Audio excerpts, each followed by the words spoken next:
Welcome to another episode of Pawtastic Friends, the Paw Talk with Mike and Melissa Novelli. Hello, everyone. This is Tom Fox. We're in October, and it means I'm back with Mike and Melissa Novelli with Pawtastic Friends, the Paw Talk. Hey, guys. Hi. What's happening, Tom? It's Paw Talk time. We love it. We love it, Paw Talk. I have our first pup today, or maybe not a pup, Hope. Who can tell me about Hope? Hope is a beauty. She is with our partners at Crazy for Paws. They do amazing work. She's a beautiful young dog who needs some help with confidence building and building trust. She's been in the program for quite some time. And what I love is that Linda, who's the founder of Crazy for Paws, her or her husband bring her each week and they stay within the session to learn tips, to learn skills that they can go ahead and follow through with at home because she is in foster with them. Last week, she actually jumped through the tire, which was a first. She went over the hurdle and nobody could believe it because she had been so shy and quiet. But when we saw that, Linda's, I can't believe she went through the tire. It was the first time. So it was just such a big accomplishment for her and one step closer to becoming the confident, beautiful girl that's ready for her forever home. She's just amazing.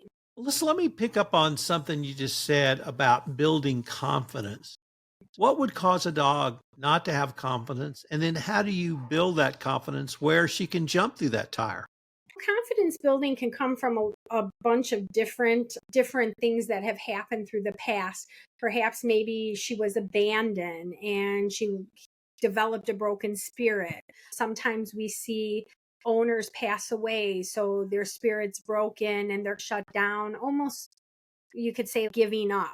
Sometimes dogs have been in kennels for years and they have lost their spirit. They have shut down and given their will to live leaves them. So when they come here, you could see this awesome transformation from day one when they have their tail between their leg. And each week the tail comes out, it starts to wag. And you could really see small victories that win the war. That must put a huge smile on your face when you see those little victories. Oh, definitely. Yeah. When I see any little victory, I'm like, oh my gosh. Next up, we have Ryder. Michael, can you tell me a little bit about Ryder? Ryder is actually also with our friends out in Pahrump, Friends for Life, and Ryder's been in the program for a long time also.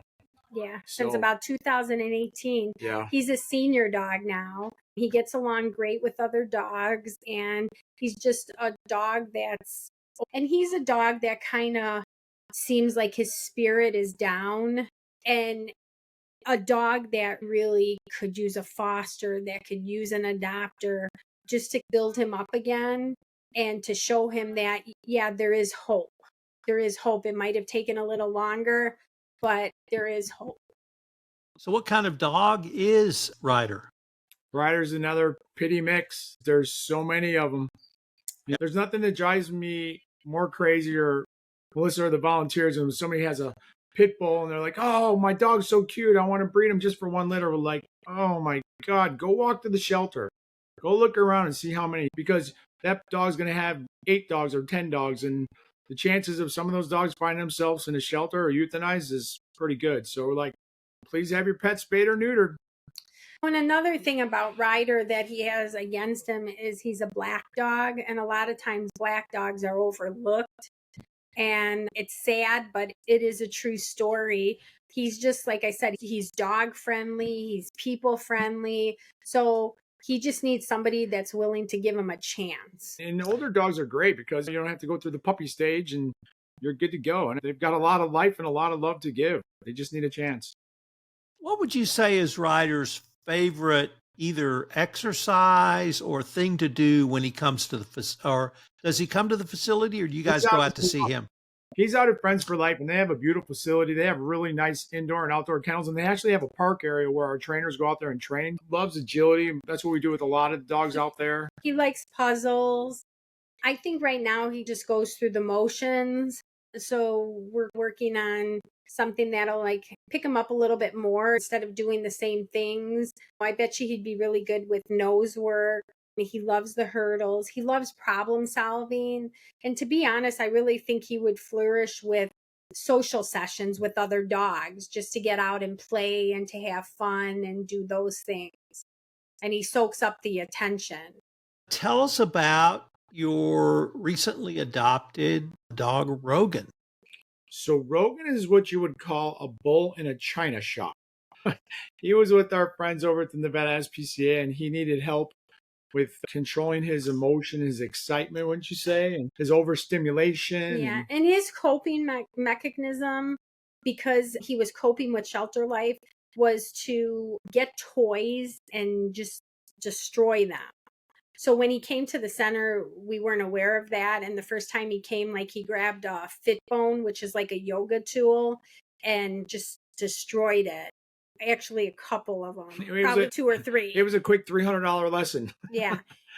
But as he came here, our trainer Melissa worked on different skills with him to help navigate through his coping mechanism with the toys, to basically redirect his energy in a more positive manner. He's very dog friendly, loves people, but shelter life was not for him.